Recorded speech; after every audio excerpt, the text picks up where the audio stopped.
It's John Southern Flint Nap, and I had somebody the other day, and always before I get started, get me a good swallow of water to keep me going.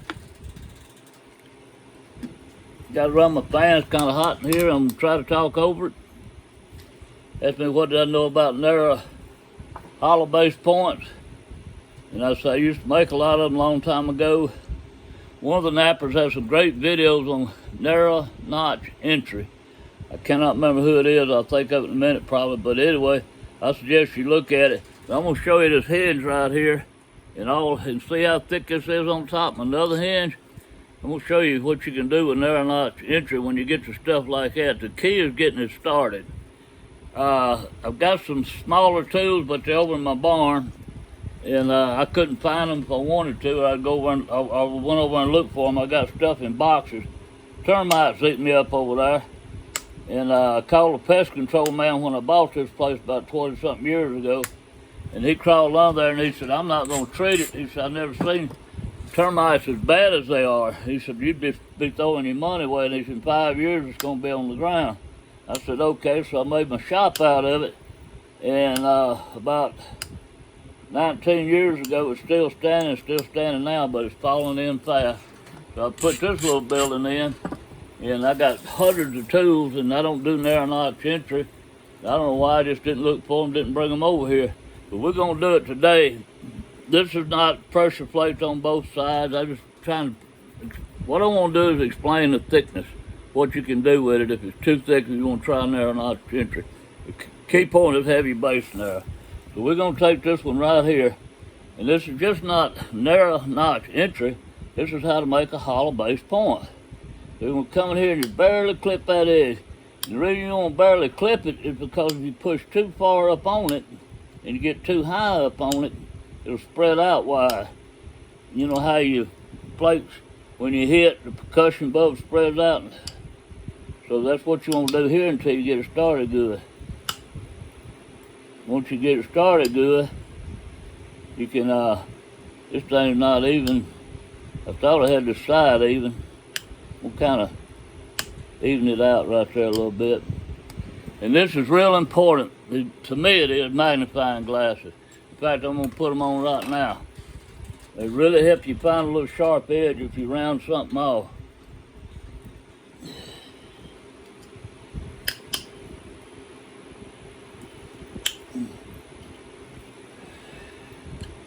This is a little wider than I wanted. Like I say, my little pressure flaking tool is real narrow.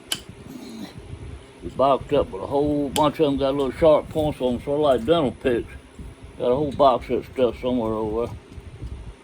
I hope I don't ever have to get it out again. I don't like this.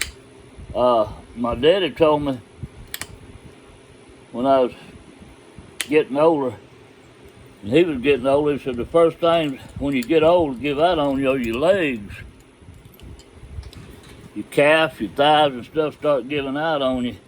Well, my dad undoubtedly never was a flint napper because he didn't understand. And I got this thing so upset today, I'm sitting there talking, but he didn't understand my arms and wrists and fingers are the first thing giving out on me. My legs are still pretty good shape. So, you go have to eat them words when it comes to a flint napper. All right, I'm trying to make this a little wider, and it's getting dangerous because I'm hitting right here, and I don't want to break that out with this. So what I need to do now is start coming in this way with it, pushing like this. Also, you see how deep I got it? Look how I'm making it more like a circle, like this, as I go with it.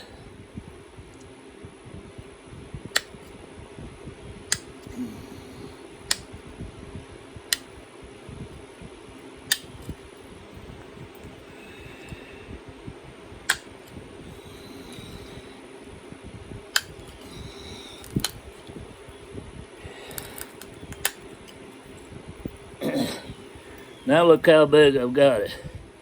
I can take these off now. I might have to put them on if I lose my edge somewhere.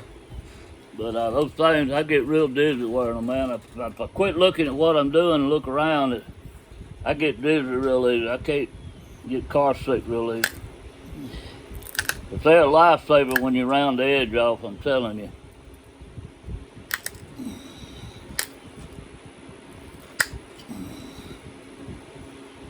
Now I'm getting deeper. Okay, this is something I want to point out to you.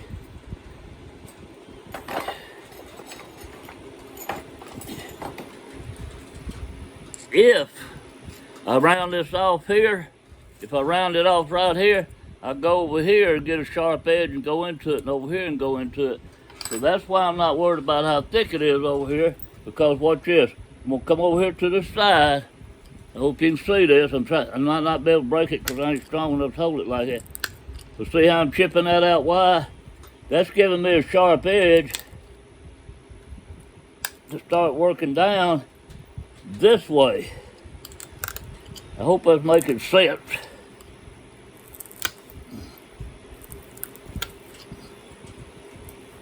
Now I'm gonna come over here and do the same thing.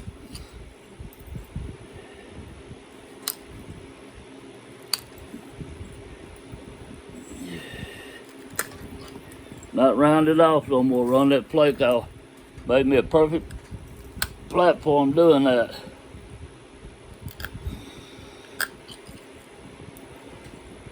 We're gonna go down to here a little further. I tell you what I'm gonna do, I'm gonna cut this video off. I'm gonna splice it together, because it's just gonna get boring watching me come down through here. I'm gonna do it in stages. Okay, I got it back on. I've got this far. It's getting real thick, and I'm gonna show you how I rounded that off.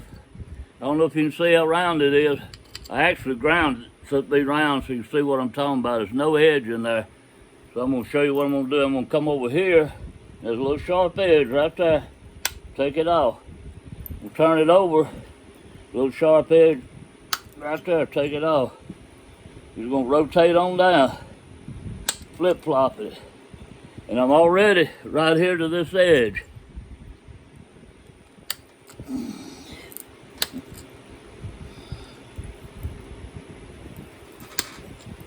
Sometimes you gotta go back. I rounded that one off. Got too close to that. I didn't get a good enough bite on it. Now I got it.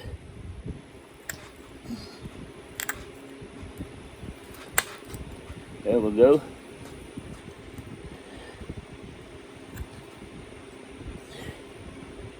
This should come on this side. Then balance it out.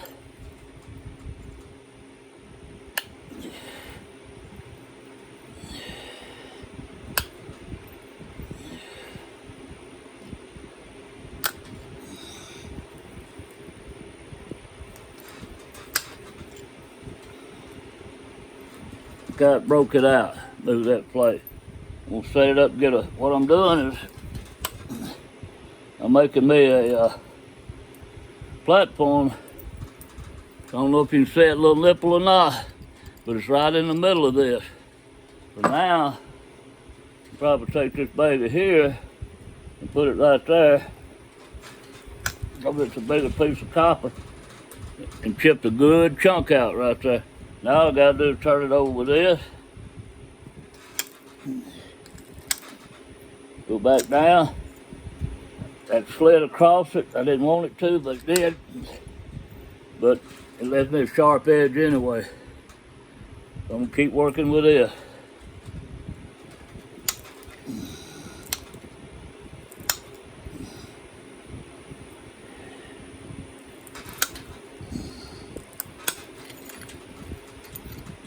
Just about get past all that nasty stuff. Got about an 1/8 of an inch to go.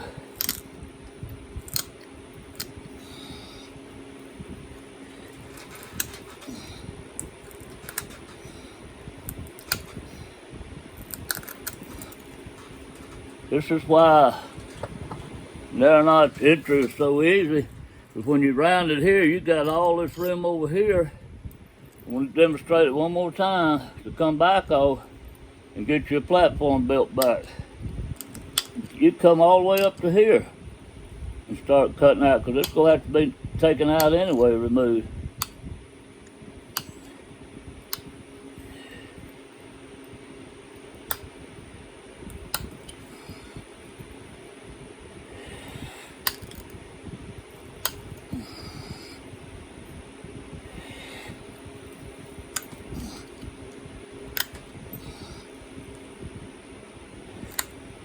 I'm gonna get right down here to this part, so I'm gonna come on this side now.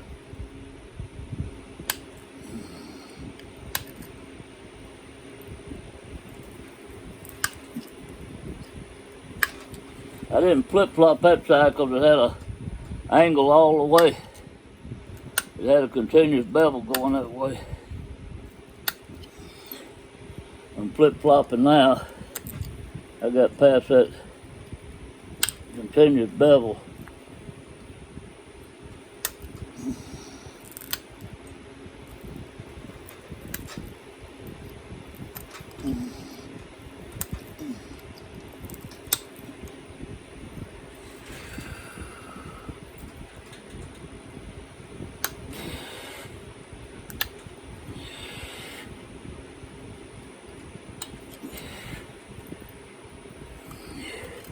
I'm gonna kind of rough that up a little bit.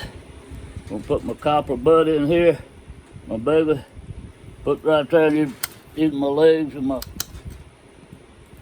chest, kind of leaning over on it so I can build up more strength. I mean leaning over like this, pressing down with my body weight.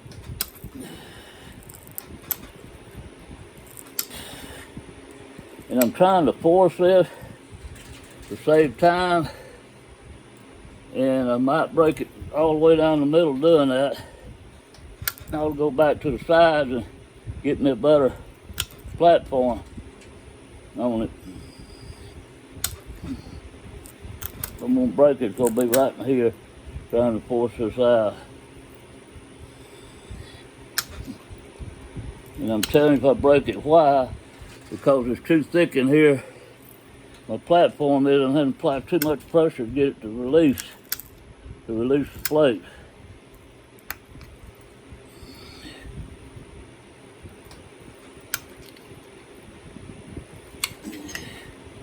I think this is about as low as I'm gonna go. It's not rounded out. I can go lower. But I kind of like leaving about this much point. Now, the next part is getting it in shape.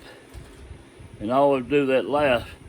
You need a solid surface. I don't have a pad with a solid surface. Look at here, I might use this. A solid surface is real important, because you don't want to leave none of those ears sticking up. If they not making contact somewhere, they're probably gonna break. They're gonna leave them just like this. So I'm gonna come in here on these ears and start taking them out. Do it a little at a time. Finding little sharp edges and pushing on them. And when I mean sharp edges, I'm talking about like a nipple on a platform. Just taking little bitty pieces. This is where the magnifying glasses, I'm gonna get dizzy, but I need them. This is where they really come in handy. Because you can see these things before you put too much pressure on them and break them. You see you need to go somewhere else. And that's what I'm seeing right here. I need to go right here. Now watch how this is. Just like that. See, I didn't see that with my naked eye. Just a little bitty like tip of a briar. A little bitty sharp point sticking right there. And if you break it off, it's gonna leave another one. Unless you grind it off. That's how you get started. Now this whole area down here, I'm gonna move down here. It's rounded off, all this is here. So I'm looking for sharp edges, which I'm finding. I'll try to show you what I mean by sharp edge. This little tip right here, like the end of a thorn, a briar or something. You want to make sure your bevel's right and your angle's right on it. Get right on the outer edge of it and chip it off. There we go. And move on down here. See the little flakes coming off?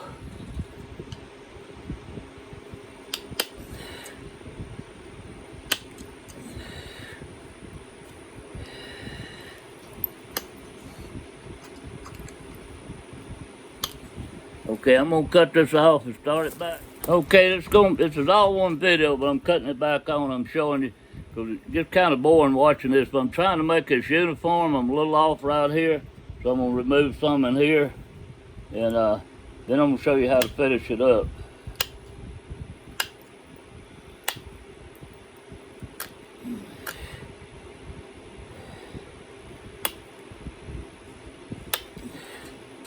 Looking for this little sharp area. You have to be real careful here. You don't want to put a lot of pressure. If you have to put pressure, find you another sharp area and work into that one somewhere. You might have to work halfway up the side to get back to it, but put a lot of too much pressure on it, it's gonna give. All right, that looks pretty good on the inside. Now to get the outside, you do the same thing. You just come out here, keep this tip supported, start trimming it down, coming off the platform. Just below the center line. Got a whole bunch of them there, so now I'm gonna flip it over, and all these are below the center line now. I'm gonna start working over this. Not trying to take big bites. I can take big bites, but I'm liable to break it. Not light pressure flaking. You just want to nibble. Nibble, nibble, nibble. Boy, when I strain like that and it don't go, I get worried. I said maybe I should back off. Y'all don't ever grind. You want these things real sharp so they break easy. Don't want to grind on it.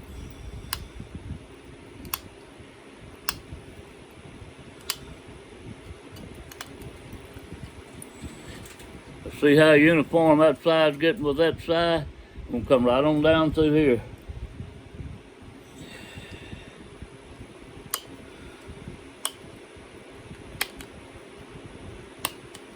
I mean, I'm just barely chipping away on this.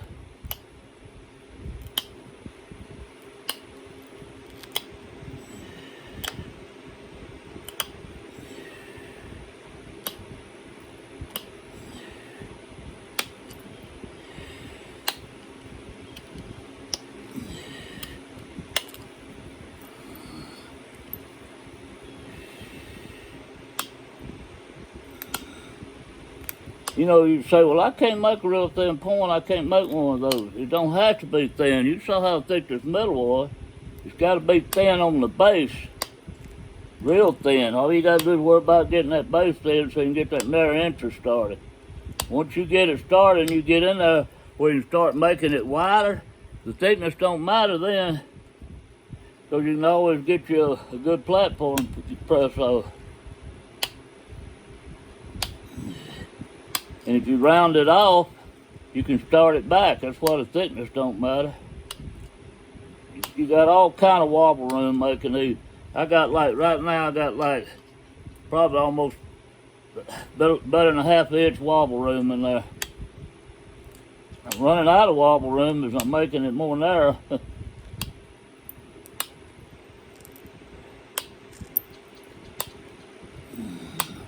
When I finish this row of flakes, I'm gonna go back and explain it one more time. What I mean by wobble room. If I lose my right here, I round it off. I can't push a flake off. Just round it off. I can start all the way up here, get me a sharp edge, work all the way around down through here so I can push it off. Or I can start right there and work. So I got all this much wobble room to straighten my air out, is what I'm trying to say. And that's why the thickness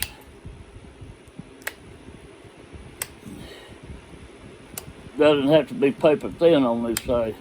And it can't be a ½ inch thick either unless you got muscles of Superman.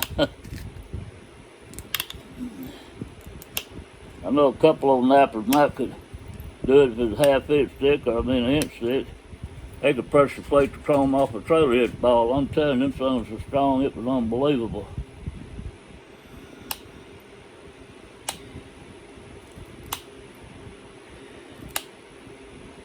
One of them we called Mad Dog. If I remember right, his name was Roy. I remember a lot of nappers back then. Some of them were deceased and some aren't, and their names was Roy. And the last days start running together on me, so I'm thinking it was Motley. I could be wrong. I could be way off on that. I knew Roy Motley. But then another one was George. I won't say Eklund. I could have his last name wrong. I think George is, I'm pretty sure I run into George about 6 years ago in Lafayette. He was doing good then. He's older than me. But I don't keep in touch with him. I just run into him at the Lafayette. I think he's from Missouri, or somewhere around Missouri area. He was in the one they had in Arkansas, somewhere up in Arkansas.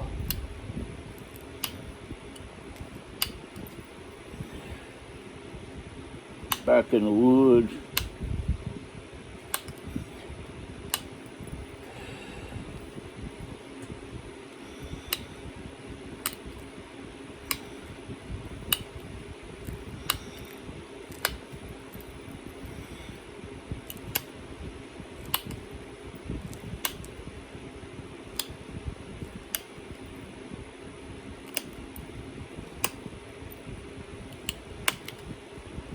I probably should turn this video off and put it back on when I was making my last couple of fishing flakes. I hate watching boring videos, but I have to learn. That's the way I learn.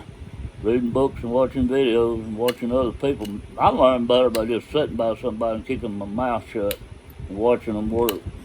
Don't ask them questions, just sit there and watch what they're doing. And then when they get completely through, if I have a question, I'll ask them.